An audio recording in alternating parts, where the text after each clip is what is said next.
ಇದು ನನ್ನ ರಾಜ್ಯ.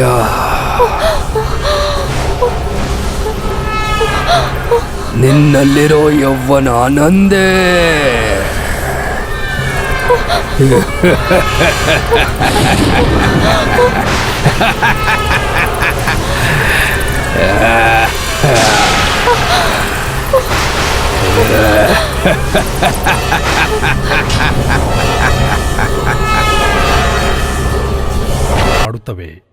Smoking causes cancer. Smoking kills. ಧೂಮ್ರಪಾನ ಕ್ಯಾನ್ಸರ್ಗೆ ಕಾರಕ. ಧೂಮ್ರಪಾನ ಸಾವಿಗೆ ಕಾರಣ. Consumption of alcohol is injurious to health. ಮದ್ಯ ಸೇವನೆ ಆರೋಗ್ಯಕ್ಕೆ ಹಾನಿಕರ. Be safe, don't drink and drive. ಎಚ್ಚರಿಕೆಯಿಂದ ಇರಿ, ಕುಡಿದು ವಾಹನ ಚಾಲನೆ ಮಾಡಬೇಡಿ. Drug consumption is injurious to health. ಮಾದಕ ವಸ್ತು ಸೇವನೆ ಆರೋಗ್ಯಕ್ಕೆ ಹಾನಿಕರ.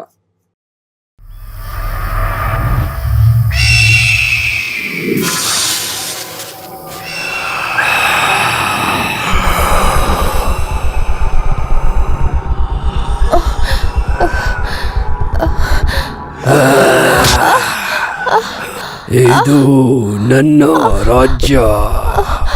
ಇದರಲ್ಲಿರೋದೆಲ್ಲ ನಂದೇ.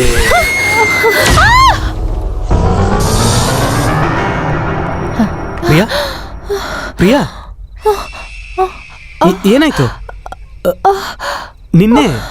Priya, what happen? ಏನಾಯ್ತು?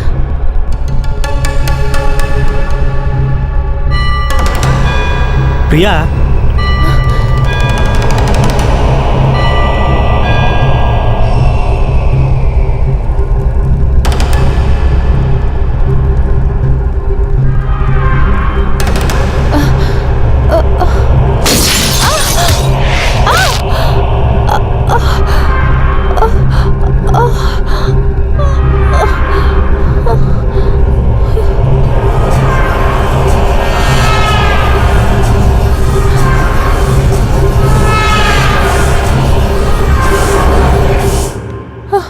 Priya, what happen?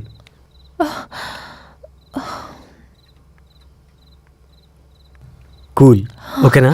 ನೀರು ಕುಡಿತ್ಯಾ? ತಗೋ.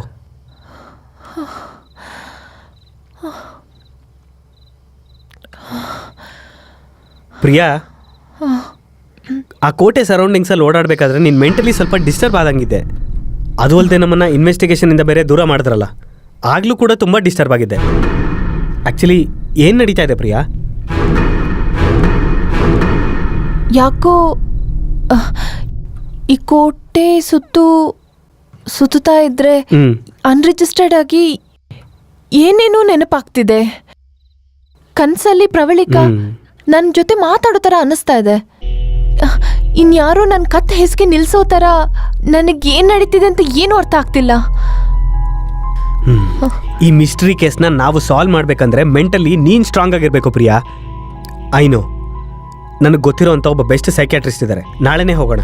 ನಿನಗೆ ಓಕೆನಾ? ಹೋಮ್ ಮಿನಿಸ್ಟರ್ ಅಣ್ಣನ ಮಗಳು ಮಿಸ್ ಆಗಿರೋದಕ್ಕೂ, ಐ ವಿಟ್ನೆಸ್ ಆಗಿರೋಂಥ ಕೆಲಸದವಳು ಮೆಂಟಲ್ ಡಿಸಾರ್ಡರ್ ಆಗಿರೋದಕ್ಕೂ, ಯಾವ ಕಡೆಯಿಂದ ನೋಡಿದ್ರು ಯಾವುದೇ ಕ್ಲೂ ಸಿಗದಿರೋದಕ್ಕೂ ಇದನ್ನೆಲ್ಲ ಆಲೋಚನೆ ಮಾಡ್ತಾ ಇದ್ರೆ ಒಂದಕ್ಕೂ ಇನ್ನೊಂದಕ್ಕೂ ಏನೋ ಸಂಬಂಧ ಇದೆ ಅನ್ಸುತ್ತೆ. ಎಷ್ಟು ಯೋಚನೆ ಮಾಡಿದ್ರು ಏನು ಯೂಸ್ ಇಲ್ಲ ಡಾಕ್ಟರ್. ಯಾವ ಕಡೆಯಿಂದ ಕೂಡ ವಿಷಯ ಅರ್ಥ ಆಗ್ತಿಲ್ಲ. ನಿಮಗೆ ಟೆಲಿಪತಿ ಬಗ್ಗೆ ಐಡಿಯಾ ಇದೆಯಾ? No doctor. Telepathy is a right treatment to solve this problem. ಹೆಂಗೆ ಡಾಕ್ಟರ್? ಟೆಲಿಪತಿಯಲ್ಲಿ ಒಬ್ಬ ವ್ಯಕ್ತಿಯ ಆಲೋಚನೆಗಳ ಸೂಕ್ಷ್ಮ ಸಂವೇದನೆಗಳು micro ether and macro ether ಮೂಲಕ ವಿದ್ಯುತ್ ತರಂಗಗಳನ್ನು ಸೃಷ್ಟಿ ಮಾಡುತ್ತೆ. ಹಾಗಾಗಿರೋ ವಿದ್ಯುತ್ ತರಂಗಗಳು ಎದುರುಗಡೆ ಇರೋರ ಮನಸ್ಸಿನಲ್ಲಿ ಆಲೋಚನಾ ತರಂಗಗಳಾಗಿ ಮಾರ್ಪಾಡಾಗುತ್ತೆ. ಅಂದರೆ ಡಾಕ್ಟರ್, ಟೆಲಿಪತಿಯಿಂದ ಡಿಸಾರ್ಡರ್ನಲ್ಲಿರೋ ಆ ಕೆಲಸದವ್ರ ಮನಸ್ಸನ್ನ ಪ್ರಿಯಾ ಓದ್ಬೋದಾ? ಎಕ್ಸಾಕ್ಟ್ಲಿ, 100% ಮಾಡಬಹುದು. ಆದರೆ ಅದು ತುಂಬಾನೇ ಕ್ರಿಟಿಕಲ್ ಪ್ರಾಸೆಸ್. ಯಾವ ವಿಧದಲ್ಲಿ ಡಾಕ್ಟರ್? ಟೆಲಿಪತಿಯಲ್ಲಿ ಪಾರ್ಟಿಸಿಪೇಟ್ ಮಾಡ್ತಿರೋಂಥ ಇಬ್ಬರು ವ್ಯಕ್ತಿಗಳ breathing, pulse rate, heart beat match ಆದ್ರೇ ಟೆಲಿಪತಿ ವರ್ಕ್ ಆಗೋದು. ಮುಖ್ಯವಾಗಿ ಇನ್ನೊಬ್ಬ ವ್ಯಕ್ತಿ ಮೊದಲನೇ ವ್ಯಕ್ತಿಯಿಂದ ತಿಳ್ಕೋಬೇಕಾಗಿರೋ ವಿಷಯದ ಬಗ್ಗೆ ಪೂರ್ತಿ ಏಕಾಗ್ರತೆ ಇಡಬೇಕು. ಇಬ್ಬರ ನಡುವೆ ಆಲೋಚನೆ ತರಂಗಗಳ ಪ್ರಸಾರ ನಡಿಬೇಕಾದ್ರೆ ಎಂಥ ಸಂದರ್ಭ ಬಂದರೂ ಕೂಡ ಅದನ್ನು ತಟ್ಕೊಳ್ಳೋ ಅಂಥ ಧೈರ್ಯವಿರಬೇಕು. ಇಲ್ಲಾಂದ್ರೆ ಪ್ರಾಣಕ್ಕೆ ಅಪಾಯ. ಆದರೆ ನಿಮ್ಮ ವಿಷಯದಲ್ಲಿ ಒಂದು ಅಡ್ವಾಂಟೇಜ್ ಇದೆ. ಆಲ್ರೆಡಿ ಆ ಪರಿಸ್ಥಿತಿ ಬಗ್ಗೆ ನಿಮಗೆ ಗೊತ್ತಿರೋದ್ರಿಂದ ಪ್ರಾಸೆಸ್ ಸ್ವಲ್ಪ ಈಸಿ ಆಗುತ್ತೆ. But anyway this is a risky process.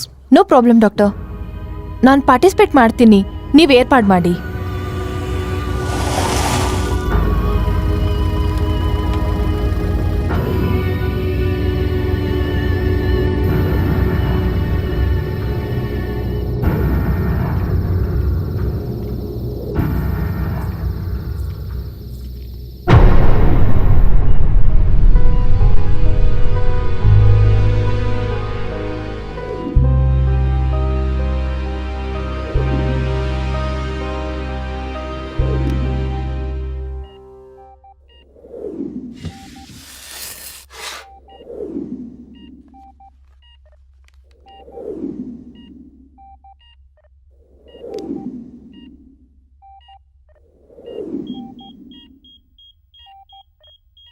ನೀನು ಯಾವ್ದ್ರ ಬಗ್ಗೆ ತಿಳ್ಕೊಬೇಕಂತಿದ್ಯೋ ಅದ್ರ ಬಗ್ಗೆ ಆಲೋಚನೆ ಮಾಡ್ತಾ ಪ್ರಶಾಂತವಾಗಿ ನಿದ್ದೆ ಮಾಡು. Okay doctor.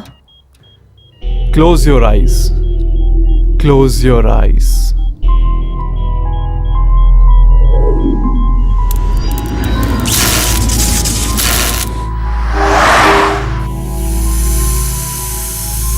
ಹೇ ಪ್ಯಾಲೇಸ್ ಬಂದ್ಬಿಡ್ತು.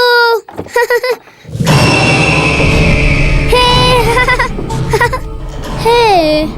ಎಷ್ಟು ದೊಡ್ಡ ಪ್ಯಾಲೇಸು.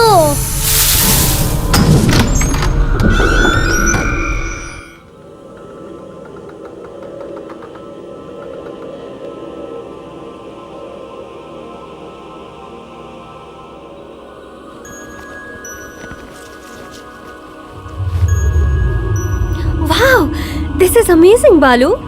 ಈ ಕೋಟೆ ಬಗ್ಗೆ ಚಿಕ್ಕ ವಯಸ್ಸಿಂದ ಕೇಳ್ಪಟ್ಟಿದ್ದೆ. ಇಷ್ಟು ದಿನ ಆದ್ಮೇಲೆ ನಿನ್ ಜೊತೆ ಬಂದಿದ್ದಕ್ಕೆ ತುಂಬಾ ಖುಷಿ ಆಗ್ತಿದೆ. ಅಲ್ವಾ? ಮತ್ತೆ ನನ್ನ ಆಲೋಚನೆಗಳು ಯಾವಾಗಲೂ ರಿಚ್ ಆಗಿರುತ್ತೆ. ಪ್ರಿಯಾ,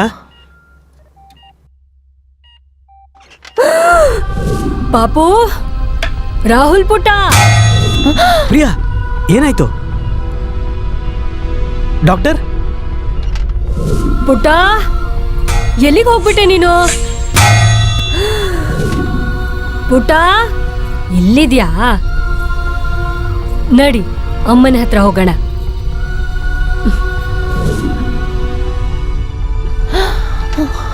ಅಮ್ಮ ಅವ್ರೆ, ಮಗು ಹೊರಗಡೆ ಆಡ್ತಿದ್ನಮ್ಮ, ಕರ್ಕೊಳ್ಳಿ. ಬಂದ ತಕ್ಷಣ ಹೊರಗೆ ಹೋಗ್ತೇನೋ? ಹಾ, ಮನೆಯೊಳಗೆ ಆಡ್ಕೋಬೇಕು, ಓಕೆನಾ? Okay mummy. ಹುಷಾರು. ಅಮ್ಮ, ನಾನು ಹೋಗಿ ಕಾಫಿ ಮಾಡ್ಕೊಂಡು ಬರ್ತೀನಿ. ಬಾ, ನಾವು ಕೋಟೆ ನೋಡೋಣ.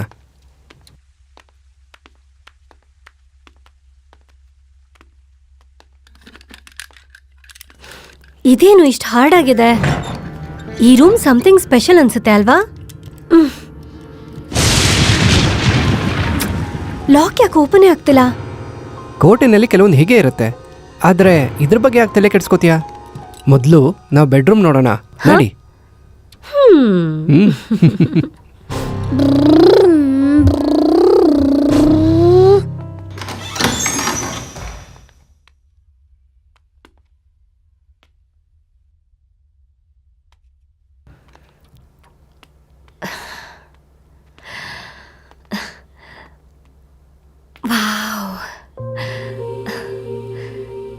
ನೋಡಿದ್ಯಾ, ಹಳೇದಾದ್ರೂ ಎಷ್ಟು ಜೀವಂತವಾಗಿರೋ ಹಾಗಿದೆ.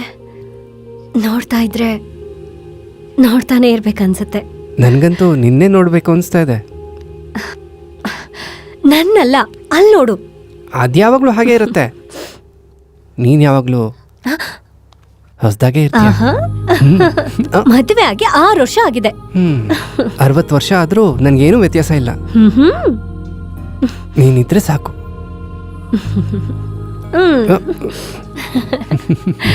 ಮಮ್ಮಿ, ಅಯ್ಯೋ, ಅಳ್ಬೇಡಮ್ಮ, ಏನು ಆಗಿಲ್ಲ, ಅಳ್ಬೇಡಮ್ಮ, ಏನು ಆಗಿಲ್ಲ. ಮಗು ಏನಾಯ್ತು? ಏನಿಲ್ಲಮ್ಮ, ಬಿದ್ಬಿಟ್ಟ, ಗಾಯ ಏನೂ ಆಗಿಲ್ಲ. ಇಟ್ಸ್ ಓಕೆ ಪ್ರಬಲಿಕಾ, ಮಗುಗೇನೂ ಆಗಿಲ್ಲ.